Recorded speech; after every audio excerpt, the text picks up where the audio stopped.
नमस्कार विद्यार्थियों, स्वागत है मेरे YouTube चैनल गुरुकुल क्लासेस 9261 में। आज के इस मॉर्निंग सेशन में हम लोग चर्चा करने वाले हैं एक स्पेशल टॉपिक बेस फॉर्म को लेके।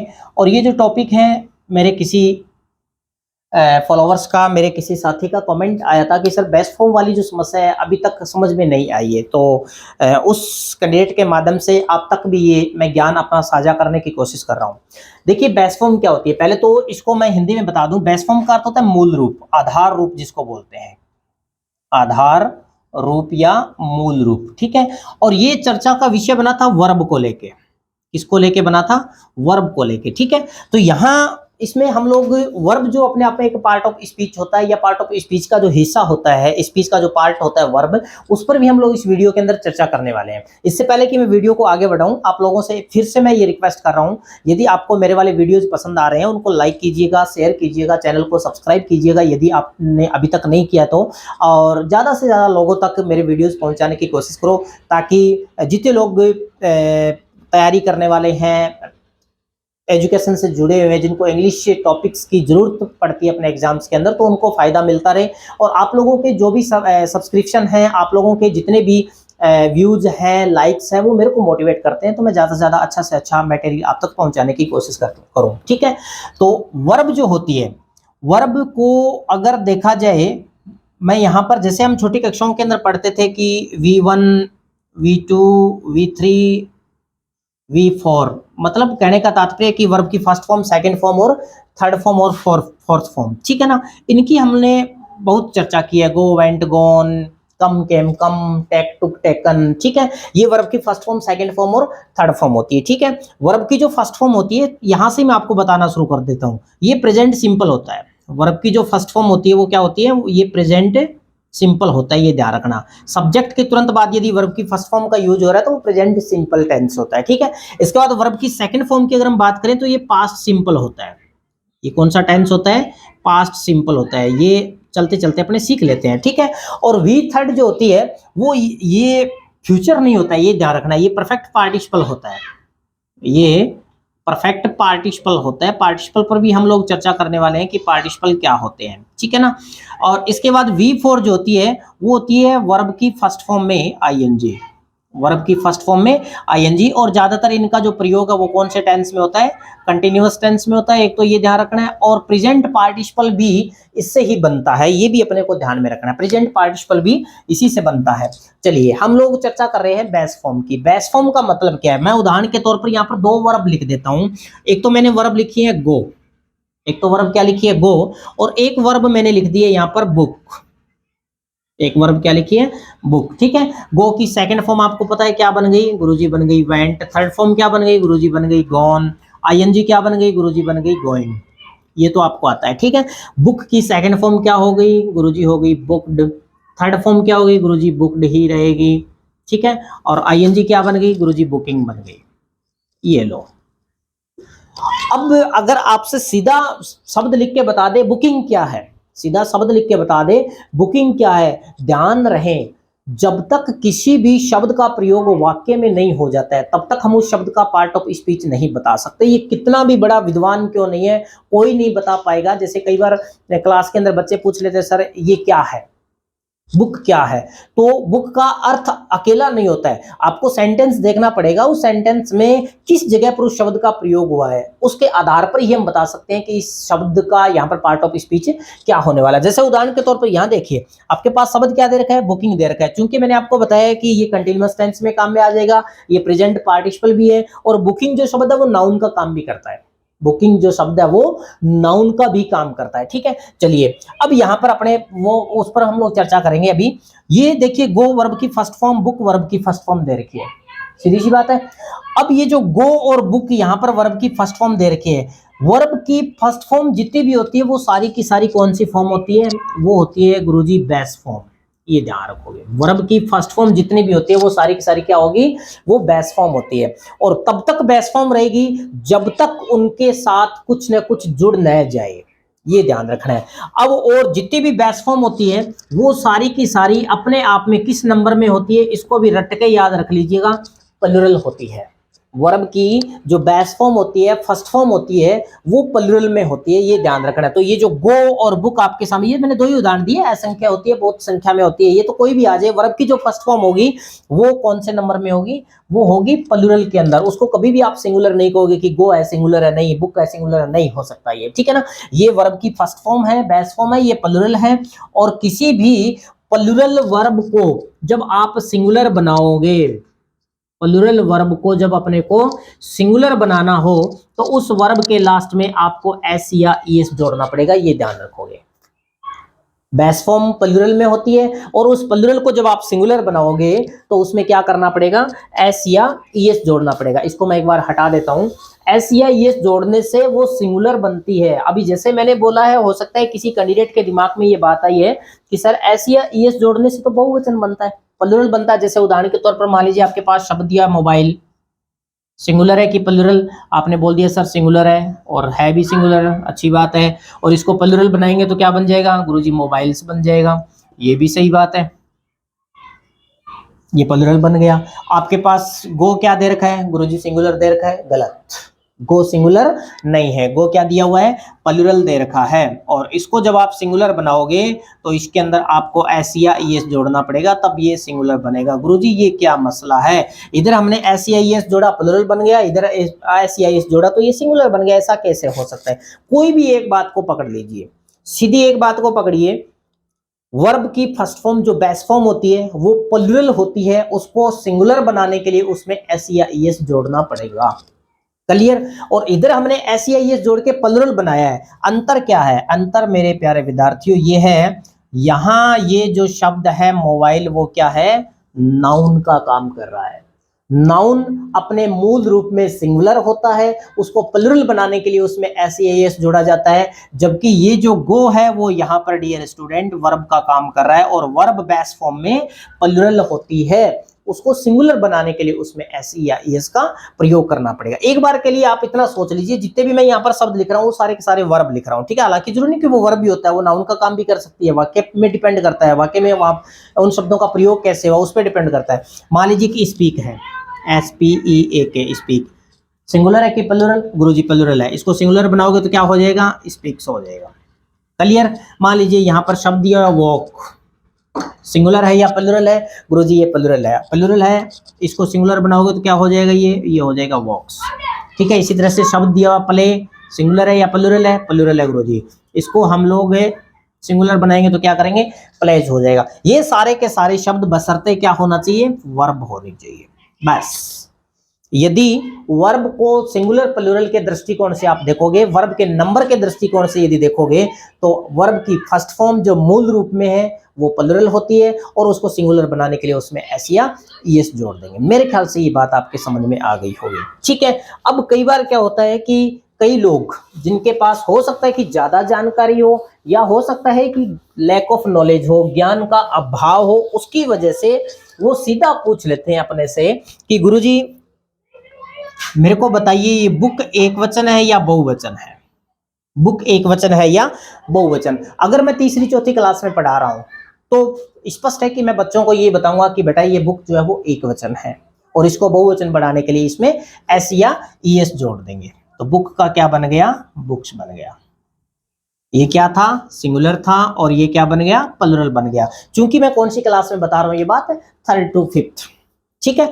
उसके बाद जैसे जैसे बच्चों का माइंड विकसित होता जाएगा, क्योंकि आप वो बच्चे जो होते हैं वो कोरे घड़े का काम करता है, जो उनको उस समय आप बता दोगे वो बातें हमेशा हमेशा के लिए माइंड में रखते हैं उन चीजों को, ठीक है ना। बुक सिंगुलर है या प्लुरल है, ये आप सीधे बुक शब्द से डिसाइड नहीं कर सकते। आपके वाक्य में इसका प्रयोग कैसे हुआ है, यदि इसका प्रयोग एज ए नाउन हुआ है, वाक्य के अंदर ये संज्ञा के रूप में, पार्ट ऑफ स्पीच संज्ञा के रूप में यदि इसका प्रयोग हुआ है, तो बुक इज सिंगुलर और बुक्स इज प्लुरल। समझाई बात। यदि बुक शब्द का प्रयोग आप एज ए वर्ब कर रहे हैं, बुक शब्द का प्रयोग आप किसके रूप में कर रहे हैं, वर्ब के रूप में कर रहे हैं, तो बुक इज प्लुरल और बुक्स क्या हो जाएगा, बुक्स हो जाएगा सिंगुलर। ये ध्यान रखो, ये उल्टा ध्यान में रखना है। नाउन में जो सिंगुलर का जो हम प्लुरल बनाते हैं, वर्ब के अंदर वो उल्टा हो जाएगा, प्लुरल का वो सिंगुलर बनेगा। अब वर्ब को सिंगुलर से प्लुरल या नाउन को सिंगुलर से प्लूरल बनाने के जो नियम होते हैं, मैं वापस रिपीट कर रहा हूँ इस चीज को, हो सकता है कि मैं ये थोड़ा मिसमैच कर गया। नाउन को यदि आप सिंगुलर से प्लूरल बना रहे हो और वर्ब को प्लूरल से सिंगुलर बना रहे हो, तो उसके लिए आपको सेम नियम ध्यान में रखना होगा। नियम क्या ध्यान में रखना होता है, किसी भी नाउन को यदि आप प्लूरल बना रहे हैं तो उसमें एस या ईएस जोड़ देते हैं। नाउन की बात कर रहा हूं मैं, ठीक है ना, नाउन की बात कर रहा हूं। यदि उसमें एस या ईएस जोड़ दिया तो वो क्या बन जाती है, प्लूरल बन जाती है। जबकि किसी वर्ब के अंदर आप एस या ईएस जोड़ोगे तो वो वर्ब क्या बनेगी, सिंगुलर बनेगी। समझा ये बात, रिपीट कर दूं, किसी भी नाउन के अंत में यदि आप एस या ईएस जोड़ोगे तो वो नाउन प्लूरल बन जाती है, और यदि किसी वर्ब के अंत में एस या ईएस जोड़ोगे तो वर्ब सिंगुलर बन जाएगी।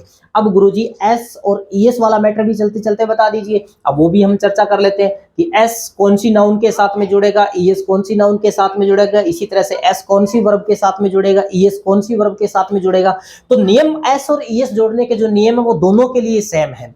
क्या ध्यान में रखना है आपको, मान लीजिए किसी नाउन को प्लूरल बनाना है या फिर किसी वर्ब को सिंगुलर बनाना है, तो उस वर्ब या नाउन के अंत में देखिए आपको दिया मिलेगा एस या double S, C H, S H, O, X, Z, ये लेटर्स देखोगे आप, चाहे आप नाउन को प्लूरल बना रहे हैं, चाहे आप किसी वर्ब को सिंगुलर बना रहे हैं। नाउन और वर्ब दोनों के लिए यही नियम आपको काम में लेना है, सिंगुलर प्लूरल के लिए। जब आप उसको सिंगुलर से प्लूरल या प्लूरल से सिंगुलर बना रहे हो और एस या ईएस में से क्या लगाएंगे, उसके लिए आपको उस नाउन या वर्ब के अंत में देखना है S, double S, C H, S H, O, X और जेड। यदि इनमें से कोई भी लेटर आपको दिया हो मिल जाए तो लास्ट में आप उसके क्या जोड़ देंगे, ईएस। और इनके अलावा कुछ भी दिया हो मिल जाए, मतलब मैं सीधा यहां पर लिख देता हूं बाकी, कुछ भी दिया हो मिल जाए सबके साथ में आपको क्या जोड़ना पड़ेगा, एस जोड़ना पड़ेगा। जैसे ही आप एस या ईएस जोड़ेंगे किसमें, नाउन में, तो वो क्या बन जाएगी, प्लूरल। और यदि आप किसी वर्ब के अंदर एस या ईएस जोड़ेंगे तो वो वर्ब क्या बन जाएगी, सिंगुलर। चलिए दोनों ही मैं आपको बता देता हूं। मान लीजिए आपके पास वर्ब दे रखी है प्ले, वर्ब दे रखी है, वैसे प्ले जो है अकेली वर्ब ही नहीं होती है, ध्यान रखना, ये नाउन का काम भी करती है बहुत सारे वाक्य में, ठीक है ना। तो वर्ब दे रखी है आपके पास प्ले, ये सिंगुलर है या प्लूरल, गुरुजी ये प्लूरल है। क्यों है, क्योंकि ये बेस फॉर्म है। इसको जब आप सिंगुलर बनाओगे तो इसमें क्या करना पड़ेगा, आपको एस जोड़ना पड़ेगा, ईएस नहीं जुड़ेगा। क्यों नहीं जुड़ेगा, क्योंकि इसके अंत में वाई दे रखा है और वाई इनमें से अपने पास नहीं दे रखा है, ठीक है ना। तो ये तो था आपका प्लूरल और ये क्या बन गया, सिंगुलर। अब मान लीजिए आप किसी नाउन को उठा रहे हैं, नाउन मान लीजिए आपके पास शब्द दिया हुआ स्कूटर, नाउन है स्कूटर, सीधी सी बात है, ठीक है, नाउन दिया हुआ है। अब ये सिंगुलर है या प्लूरल, गुरुजी ये तो नाउन है तो सिंगुलर है, और इसको जब आप प्लूरल बनाओगे तो इसमें आपको क्या करना पड़ेगा, एस या ईएस जोड़ना पड़ेगा। लास्ट में देखिए क्या दे रखा है, आर दे रखा है, आर दे रखा है तो क्या जोड़ देंगे, एस जोड़ देंगे। जैसे ही एस जोड़ोगे ये क्या बन गई, प्लूरल। गुरुजी ईएस वाला भी उदाहरण बता दीजिए कोई भी। चलिए ईएस वाला उदाहरण भी बता देता हूं मैं आपको। शब्द दे रखा है बेंच, बेंच, BENCH, बेंच क्या है, गुरुजी नाउन है, ये तो बेंच तो नाउन है, ठीक है। अब बेंच नाउन है, इसको आपको माफ कीजिए, बेंच, एक मिनट, हो जाओगे साफ आप भी। चलिए बेंच का हमने क्या बना दिया, बेंचेज, ये सिंगुलर था और बेंचेज क्या हो गया, प्लूरल हो गया। अंत में सीएच दे रखा है, सीएस दे रखा है तो ईएस जोड़ेंगे, क्योंकि ये नाउन है, नाउन में ईएस जोड़ दिया, जोड़ते ये नाउन क्या बन गई, प्लूरल, बेंचेज हो गया, ठीक है। इसी तरह से वर्ब का उदाहरण ले लेता हूं मैं। चलिए मेरे पास यहाँ पर जगह पड़ी है, उसके बाद साफ कर रहा हूँ। वर्ब दे रखी है पुश, पुश का अर्थ होता है धक्का देना, ठीक है। और ये चूंकि वर्ब है तो प्लूरल है, इसको अपने को सिंगुलर बनाना है। सिंगुलर बनाएंगे तो ये क्या हो जाएगी, ये हो जाएगी गुरुजी पुशेस, ये सिंगुलर हो गया। ईएस क्यों जोड़ा, क्योंकि अंत में इसके क्या आ रहा है, एसएच आ रहा है, एसएच आ रहा है तो इसके लास्ट में ईएस जुड़ जाएगा। जैसा कि यहाँ पर नियम में लिखा हुआ है, ईएस जुड़ते ये क्या बन जाएगी, सिंगुलर बन जाएगी। मेरे ख्याल से समझ में आई होगी बात। सारांश में आधे मिनट में मैं आपको बता दूं, नाउन में एस या ईएस जोड़ने से नाउन बहुवचन बनती है, वर्ब में एस या ईएस जोड़ने से वर्ब एक वचन बनती है। अब एस और ईएस वाला मसला जो है कि किसके साथ में एस जोड़ें, किसके साथ में ईएस जोड़ें, तो उसके लिए आप ध्यान रखोगे किसी भी वर्ब के अंत में या नाउन के अंत में S, double S, C H, S H, O X, Z दे रखा है तो ईएस जोड़ देंगे और बाकी सबके साथ में एस जोड़ देंगे। ठीक है। अब ये नहीं याद रखना है आपको कि एस या एस जोड़ने से सिंगुलर बनेगा या प्लूरल बनेगा, नहीं, वो डिपेंड करता है नाउन है या वर्ब है। नाउन में एस या एस जोड़ोगे तो प्लूरल बनेगी, और वर्ब में एस या एस जोड़ोगे तो सिंगुलर बनेगी। मेरे ख्याल से ये एस या एस वाला मैटर यहाँ पर आपके समझ में आया होगा। चलिए एक एग्जाम्पल जाते जाते लास्ट में और मैं लिख देता हूँ, और उसके बाद में हम लोग चर्चा अगले सेशन के अंदर करने वाले हैं। अब बिल्कुल एकदम बेसिक जो बातें उन्हीं पर मैं आपके सामने चर्चा करूंगा। आपके पास वर्ब दी हुई है रीड, READ, रीड, समझाई बात। अब रीड में भी एक थोड़ा सा मसला ध्यान में रखना है, क्योंकि रीड की जो तीनों फॉर्म होती है, रीड, रीड, रेड, अब उच्चारण तो उनका डिफरेंट हो जाएगा, लेकिन तीनों की जो स्पेलिंग होती है वो एक होती है। तो ये नहीं कह सकते कि फर्स्ट फॉर्म है, सेकंड फॉर्म है, थर्ड फॉर्म है। वाक्य में प्रयोग होने पर ही अपने को पता चलेगा। जैसे उदाहरण के तौर पर एक वाक्य लिखा हुआ है, ही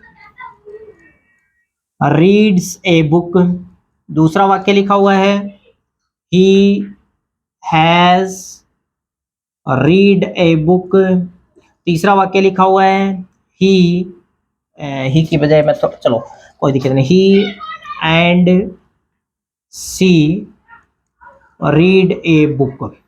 ठीक है, तीनों वाक्य अच्छे से आप समझोगे। उसके बाद मैं कंक्लूजन पर जा रहा हूं, मैं कंक्लूड कर रहा हूं इस वीडियो को। देखिए रीड तीनों ही वाक्य के अंदर दे रखी है, यहां भी रीड है, यहां भी रीड है, यहां भी रीड है। इस रीड का आपको क्लियर पता चल गया कि ये वर्ब की फर्स्ट फॉर्म है। कैसे पता चला? क्योंकि इसके साथ में एस या ईएस दे रखा है, ठीक है ना, ये वर्ब की फर्स्ट फॉर्म, क्योंकि एस या ईएस वर्ब की फर्स्ट फॉर्म में ही जुड़ता है। अब चूंकि आपके पास सब्जेक्ट वर्ब का एक रूल होता है, सब्जेक्ट वर्ब एग्रीमेंट का एक नियम होता है, और उस नियम के हिसाब से सब्जेक्ट यदि सिंगुलर हो तो वर्ब भी सिंगुलर होनी चाहिए, सब्जेक्ट प्लुरल हो तो वर्ब भी प्लुरल होनी चाहिए। सब्जेक्ट आपके पास ही दे रखा है, ये जो रीड है वो वर्ब का काम कर रही है। वर्ब की कौन सी फॉर्म है? फर्स्ट फॉर्म है। इसमें एस जोड़ के इसको सिंगुलर बनाया गया है। क्यों सिंगुलर बनाया गया है? क्योंकि सब्जेक्ट आपके पास सिंगुलर था। समझा गई बात? ये सब्जेक्ट वर्ब एग्रीमेंट है। सब्जेक्ट और वर्ब के बीच में एग्रीमेंट क्या होता है? सब्जेक्ट यदि सिंगुलर हो तो वर्ब भी सिंगुलर आएगी, सब्जेक्ट यदि प्लुरल हो तो वर्ब भी प्लुरल आती है। समझा गई बात? ये तो यहाँ सब्जेक्ट सिंगुलर है, सिंगुलर के साथ में वर्ब भी अपने को सिंगुलर काम में लेनी पड़ेगी। ठीक है, आगे वाले वाक्य में देखिए, ये जो रीड है ये वर्ब की कौन सी फॉर्म है? ये वर्ब की थर्ड फॉर्म है। वर्ब की कौन सी फॉर्म है?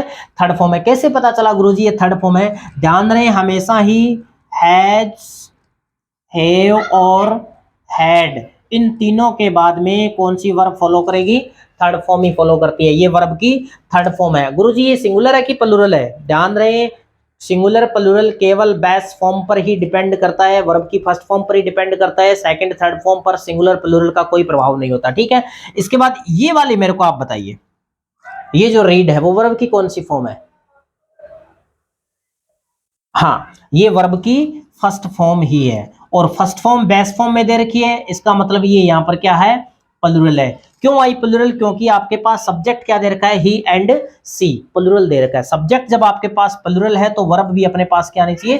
प्लुरल आनी चाहिए। ये वर्ब की फर्स्ट फॉर्म ही है। ठीक है, तो रीड जो शब्द दिया हुआ है, चलो ये तो बात हमने वाक्य में इसका प्रयोग करके देखा कि फर्स्ट फॉर्म है कि सेकंड फॉर्म या फिर थर्ड फॉर्म दे रखी है।